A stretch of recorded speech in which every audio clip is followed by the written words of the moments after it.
Il Duomo di Vicenza, oggi protagonista a Viaggiando Viaggiando. Ben trovati a tutti i nostri viaggiatori, anche oggi alla ricerca dei luoghi più belli vicini a casa nostra. Tutto questo e molto altro tra pochi istanti, subito dopo la sigla.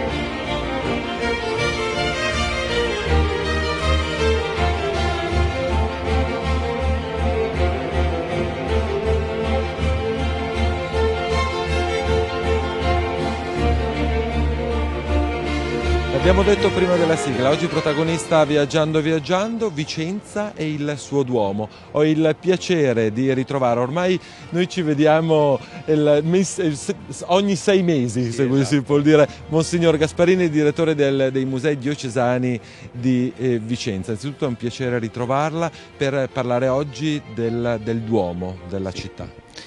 Bene, ci troviamo di fronte a uno dei monumenti più significativi di Vicenza, diciamo, no? Perché questa cattedrale, il Duomo, è una delle realtà anche dal punto di vista architettonico che si impongono nell'orizzonte vicentino. Una è la Basilica Palladiana in Piazza dei Signori, qui in Piazza Duomo abbiamo questa cattedrale, no? Che con la sua mole segna profondamente anche l'impatto della città. Una cattedrale che, come noi la vediamo, è il frutto di una sedimentazione secolare. Se vediamo questa facciata grandiosa, ecco, questa è del 1467, c'è anche la data fatta costruire dal Cardinal Barbo, e il corpo invece della cattedrale, come noi lo vediamo, di epoca gotica, notevolmente ricostruito dopo i bombardamenti del 1944-45.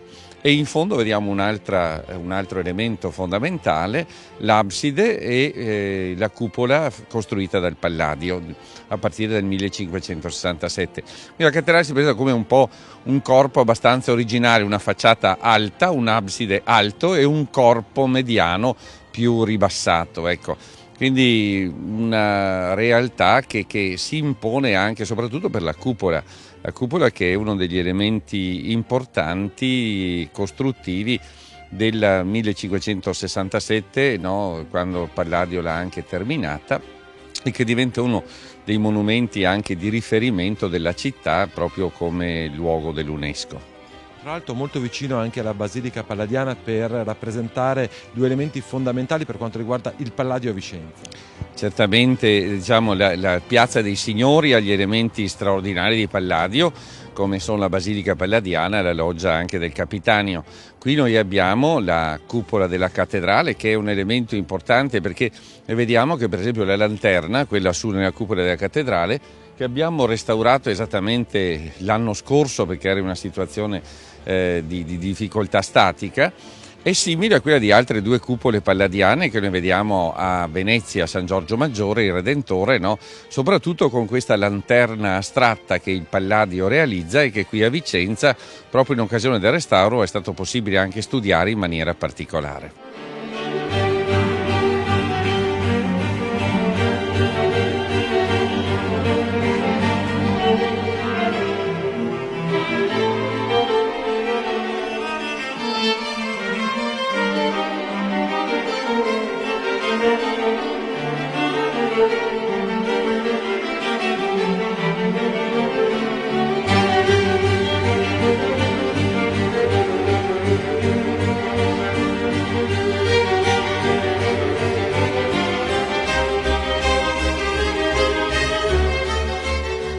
Possiamo dire che è una cattedrale molto spaziosa, molto ampia, a navata unica, una cosa un po' particolare per una cattedrale.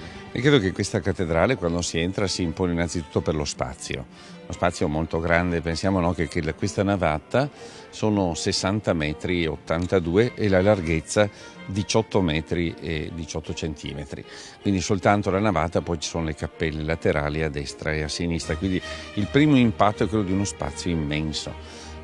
molto alto, no? E caratterizzato appunto da questi archi gotici delle cappelle laterali, sono state un po' uniformate così all'inizio dell'Ottocento, ma però è uno spazio che si dilata, no? Fino ad arrivare in fondo, dove vediamo che c'è questo presbiterio un po' particolare con una gradinata che sale sul presbiterio molto alto e sotto c'è la cripta.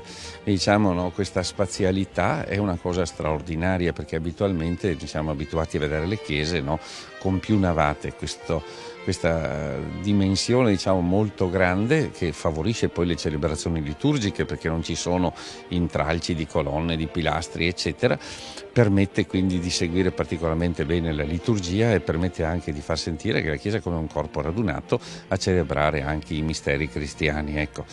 Lo spazio che vedete è molto alto, è stato frutto della risistemazione, ci sono delle cose che sono frutto della risistemazione in realtà dopo i bombardamenti della Seconda Guerra Mondiale. Perché ricordiamo che gran parte di questa chiesa è stata distrutta. Sì, perché nel 1944 è stato un primo bombardamento, poi nel maggio del 1945 un secondo, no, che aveva distrutto completamente la volta della cattedrale, aveva distrutto anche delle cappelle e pertanto lesionato profondamente tutto l'impianto. Ecco, con l'architetto Forlati abbiamo avuto la ricostruzione dopo la guerra mondiale, impegnativa, abbastanza alta, e vedete che tutta quanta il soffitto, praticamente la parte alta della cattedrale, è frutto di questa ricostruzione, come anche l'arco trionfale che noi vediamo prima della cappella maggiore, che non c'era.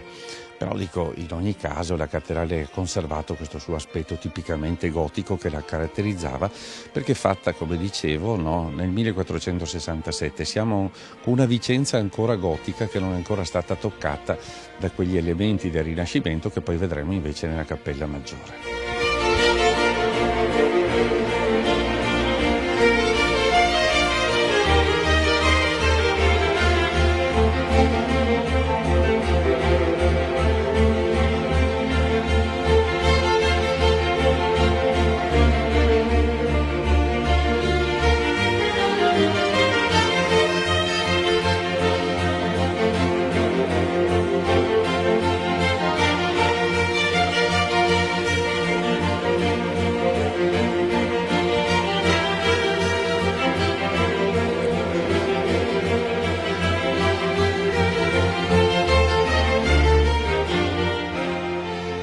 Monsignore, possiamo dire che in questo punto possiamo notare tre caratteristiche, almeno io noto tre caratteristiche particolari: l'imponenza dell'abside, questi quadri meravigliosi e anche però un mix perfetto con degli arredi, possiamo dire, contemporanei. Certamente.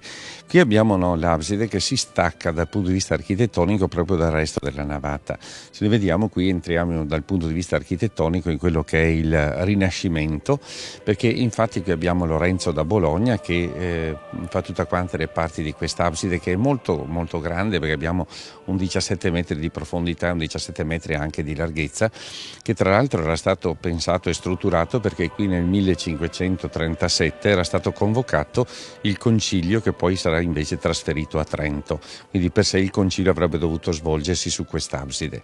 E diciamo poi i canoni rinascimentali vengono completati dalla cupola che noi vediamo sopra del Palladio, che viene realizzata appunto negli anni 1560. A questo si aggiunge poi la decorazione, perché abbiamo l'altare meraviglioso in fondo, fatto costruire da Girolamo dell'Acqua, un collezionista vicentino di marmi antichi e preziosi, che a un certo punto nel 1534 fino al 1536 incarica dei lapicidi famosi qui a Vicenza, era la bottega dei Pedemuro, da fare questo altare che in realtà è stupendo. Ci sono le armi, gli stemmi della famiglia dell'Acqua, noi li vediamo a destra e a sinistra, e poi questa profusione di marmi antichi preziosi che lui aveva collezionato dai monumenti romani, così, e li ha messi per ornare questo altare straordinario. Nel 1675 da questi quadri, questo viene chiamato il paramento Civran, dove c'è una narrazione del mistero della croce, perché nell'altare in fondo non è conservata l'Eucarestia ma la reliquia della croce. L'Eucarestia è conservata in una cappella laterale, e qui abbiamo tutta una narrazione fatta con i maggiori pittori del Seicento veneto, no, del mistero della croce. Noi vediamo sulla parte qui sinistra tutta una serie di quadri che raccontano la prefigurazione della croce nell'Antico Testamento.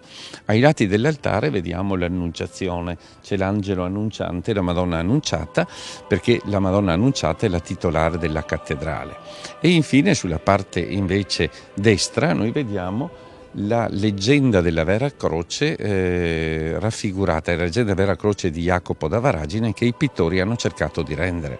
L'apparizione della croce a Costantino, la battaglia di Ponte Milvio, il ritrovamento della croce da parte di Sant'Elena, l'imperatore Eraclio che trasporta le reliquie della croce, e poi nel dipinto di lato noi abbiamo il vescovo Bartolomeo da Braganza che riceve da San Luigi IX di Francia le reliquie della croce da portare qui in cattedrale. Diciamo, poi gli angeli sopra con gli strumenti della Passione che vengono dalla bottega del Marinari, è uno scrigno straordinario di arte. Ecco, con Monsignor Nosiglia qualche anno fa abbiamo anche realizzato i nuovi arredi previsti dal Vaticano II. Sono in bronzo e mi pare che si inseriscano molto bene nel presbiterio, diventano un arricchimento ulteriore. Noi abbiamo questo altare straordinario con 12 supporti che ricordano i 12 evangelisti, dall'altro l'ambone con 4 supporti a ricordare qui i 12 apostoli, là i 4 evangelisti, e infine la cattedra episcopale. Queste opere sono state realizzate da un artista molto famoso del nostro contemporaneo, che è Pino Castagna, un artista che fa opere grandiose non in Italia ma che sono anche in giro per il mondo. C'è stato un concorso molto complesso, ecco, una realizzazione portata avanti con una collaborazione molto forte con le diverse sovrintendenze, perché certamente inserire qualcosa in questo spazio che è ricco di policromia, che ha questa caratteristica di questa gradinata seicentesca che sale, ecco, non era una cosa facilissima, però mi pare che il risultato globalmente sia buono. Con mio modestissimo parere il risultato è veramente bello, perché diciamo che si è miscelato un po' con tutto il resto, che non era cosa da poco. Appena arrivato il momento della nostra prima interruzione, ci vediamo fra pochissimi istanti sempre qui da Vicenza, vi aspetto.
Bentrovati amici viaggiatori, sempre alla ricerca dei luoghi più belli vicino a casa nostra, sempre in compagnia con Don Signor Francesco Gasparini, direttore dei Musei Diocesani di Vicenza. Siamo all'interno della cattedrale appunto di Vicenza e ci troviamo in un angolo un po' particolare. Sì, questa è la Cappella del Santissimo, no? Dove abbiamo ancora degli elementi artistici molto importanti.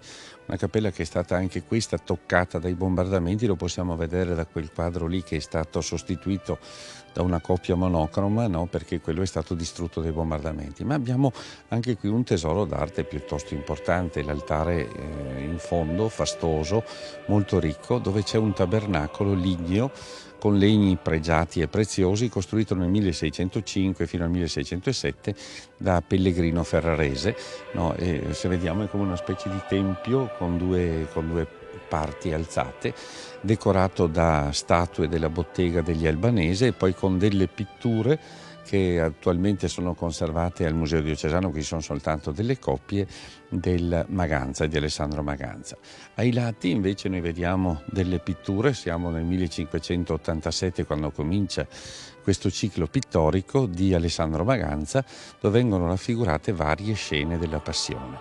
È interessante vedere anche gli stalli del coro, no? Che sono anche questi settecenteschi, che servono per le celebrazioni liturgiche della liturgia delle ore dei canonici della cattedrale. In questa cappella viene conservato il Santissimo e credo nell'insieme si presenta anche molto sontuosa.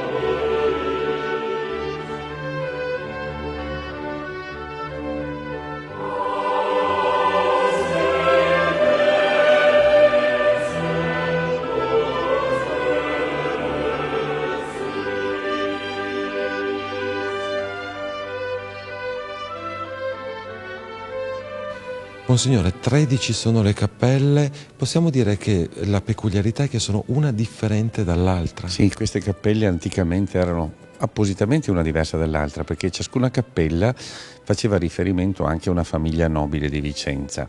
Questa si chiama la Cappella dell'Incoronata a causa di questa ancona molto grande che noi vediamo dietro, no? Che è fatta nel 1448 da Antonino da Venezia. Tra l'altro è l'unica opera che è stata firmata anche da questo autore, che rappresenta l'incoronazione della Vergine tra angeli musicanti con una serie di cartigli pieni di musica. Sotto noi abbiamo i santi vicentini, che sono Leonzio, Carpoforo, Eufemia e Innocenza, e in mezzo l'uccisione anche del beato Giovanni Cacciafronte, che è raffigurato davanti all'altare.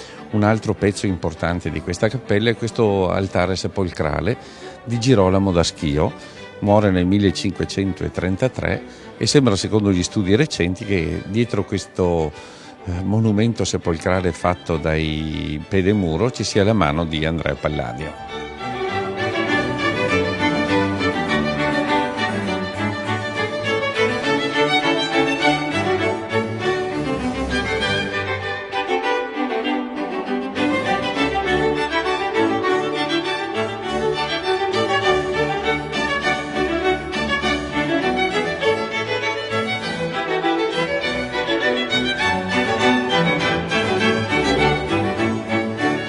Monsignore, siamo scesi nella cripta. Sì, questa cripta, no, che è sotto il presbiterio della cattedrale è abbastanza significativa, perché qui abbiamo delle sepolture di vescovi di Vicenza e anche di canonici della cattedrale. Vediamo sullo sfondo un altare molto bello fatto costruire all'inizio del 1600 dal vescovo Dolfin, arricchito da 3 statue, siamo nella metà del 400 sempre di Antonino da Venezia, che riportano quella che nella devozione dei vicentini è chiamata la Madonna Nera, perché questa Madonna ha il volto un po' scuro tra San Giovanni Battista e San Giovanni Evangelista. Ecco, poi abbiamo anche delle lastre tombali interessanti, per esempio quella del canonico Fioccardo, molto bella, dell'inizio del Cinquecento, no? Che ricorda come qui abbiamo anche sepolture di canonici.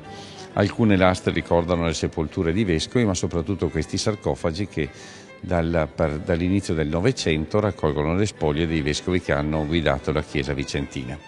Possiamo dire che è anche una cripta un po' diversa. Di solito le cripte sono sempre molto basse, molto piccoline come struttura. Sì, questa è stata fatta a Riosa, no? Da un certo versante, perché Lorenzo da Bologna, quello che ha progettato l'abside, ha dovuto tener conto che non si può andare molto in profondità qui a Vicenza, perché tra l'altro sotto abbiamo dei resti anche archeologici importanti, lo si vedono da questi segni sul pavimento che ricordano un'abside del V secolo, qui avevamo la chiesa paleocristiana, e poi perché ha dato questa luce attraverso queste aperture delle finestre, proprio per ricordare che è un luogo vitale, insomma, anche se noi abbiamo le sepolture di vescovi, però è un luogo che dal punto di vista cristiano sia in attesa della resurrezione e quindi anche pieno di luce e di vita.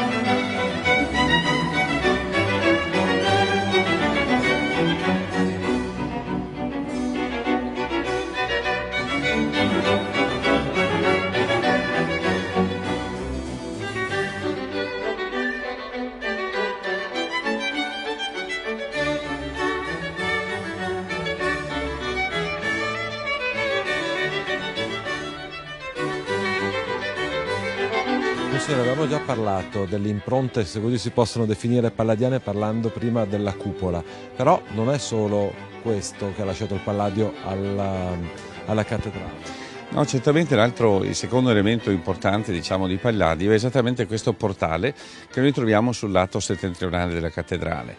Vediamo che ha un architrave molto solenne, no? Una cornice, due lesene ai lati che ci richiamano esattamente i modi di Palladio. Questo viene aperto nel 1565 in occasione dell'ingresso del vescovo Matteo Priuli, ma soprattutto è interessante chi fa fare questo portale, che è Paolo Almerico, che viene ricordato sia nell'iscrizione superiore sia anche quella sopra la porta. Ora Paolo Almerico è quello che domanda al Palladio di costruire la villa La Rotonda come sua residenza, no? Fuori della città. È lo stesso committente di Palladio e quindi qui sicuramente ci troviamo, anche se abbiamo un documento, ma tutto ci attesta che è il Palladio a realizzare questo magnifico portale settentrionale del Duomo.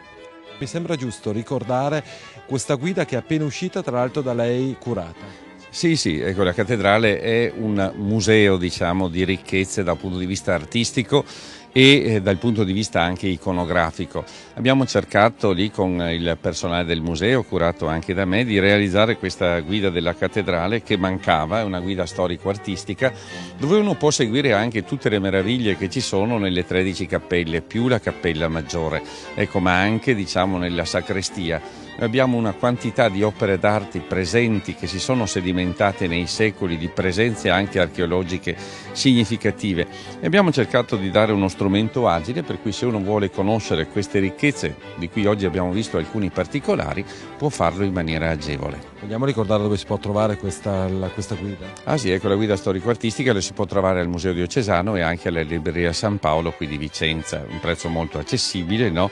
Ma soprattutto questo è uno strumento per i cittadini di Vicenza, per i cristiani della diocesi e anche per un turista che arriva, di capire che la cattedrale è veramente il cuore della diocesi vicentina. Abbiamo proprio pochissimi secondi per fare due battute. Ha parlato del Museo Diocesano, è in atto in questo momento una mostra molto molto bella.